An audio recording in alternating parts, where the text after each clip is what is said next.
ఆంధ్రప్రదేశ్ రాష్ట్రంలో హోంమంత్రిగా వంగలపూడి అనితకు అవకాశం ఇచ్చారు టీడీపీ అధినేత నారా చంద్రబాబు నాయుడు. ఇక హోంమంత్రిగా అవకాశం ఇవ్వడం పైన స్పందించిన అనిత పోలీస్ వ్యవస్థలో సమూలమైన మార్పులు తీసుకువస్తామని ఆమె వెల్లడించారు. పోలీస్ అధికారులకు హోంమంత్రి అనిత వార్నింగ్ కూడా ఇచ్చారు. చంద్రబాబు పాలన అంటే శాంతి భద్రతలు పూర్తి స్థాయిలో ఉంటాయని నమ్మకం ప్రజల్లో ఉందని, ఆ నమ్మకాన్ని నిలబెట్టేలా పనిచేస్తామన్నారు. అంతేకాదు కొంతమంది పోలీస్ అధికారులకు హెచ్చరికలు జారీ చేసిన వంగలపూడి ఖచ్చితంగా మారాలని, మార్పు లేకపోతే తాము మారుస్తామని వార్నింగ్ కూడా ఇచ్చారు. ఇక గత పాలనలో ఆంధ్రప్రదేశ్ రాష్ట్రంలో మహిళలపైన హింస కొనసాగిందని పేర్కొన్న అనిత ఇకపైన మహిళలకు ఎలాంటి ఇబ్బందులు ఉండబోవన్నారు. గత ప్రభుత్వంలో జరిగిన హత్య కేసులు మళ్లీ ఓపెన్ చేస్తామని, ఇక మహిళలు రాష్ట్రంలో స్వేచ్ఛగా తిరగొచ్చని వ్యాఖ్యానించారు. మాచర్లలో చంద్రయ్య వంటి వారి హత్య కేసులను రీఓపెన్ చేస్తామని, పూర్తి స్థాయిలో దర్యాప్తు చేయిస్తామని హెచ్చరించారు.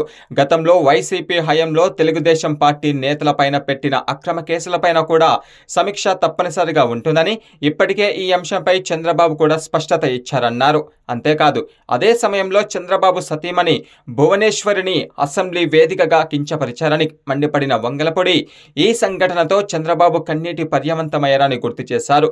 ఆయన కన్నీటితోనే రాష్ట్రంలో ఒక ఉప్పెన వచ్చిందని, రాజకీయంగా ప్రజలు ఇటువంటి ఫలితాన్ని అందుకే ఇచ్చారని వంగలపూడి అనిత తెలిపారు. రాష్ట్ర ప్రజలకు ఇబ్బంది లేకుండా పాలన, చంద్రబాబు పాలన కావాలని కోరుకున్న ప్రజలు శాంతి భద్రతలు పరిరక్షణ బాగుండాలని ఆయనకు పట్టం కట్టారని పేర్కొన్నారు.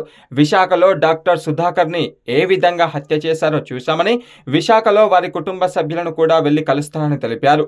రాష్ట్ర ప్రజలతో పాటు టీడీపీ కార్యకర్తలు, నేతలు, మహిళలు, సామాన్యులు ఎవరూ ఇబ్బంది పడాల్సిన అవసరం లేదన్నారు. శాంతి భద్రతలను పరిరక్షిస్తాం. తనకు కీలకమైన హోంశాఖను అప్పగించిన చంద్రబాబు, నారా లోకేష్, పవన్ కళ్యాణ్, ఎన్డీఏ నేతలకు తన వంతుగా కృతజ్ఞతలు తెలిపారు. రాష్ట్రంలో శాంతి భద్రతల పరిరక్షణ తన తక్షణ కర్తవ్యమని, తనపైన నమ్మకంతో ముఖ్యమంత్రి అప్పగించిన బాధ్యతను నిర్వర్తిస్తానని వంగలపూడి అనిత తెలిపారు.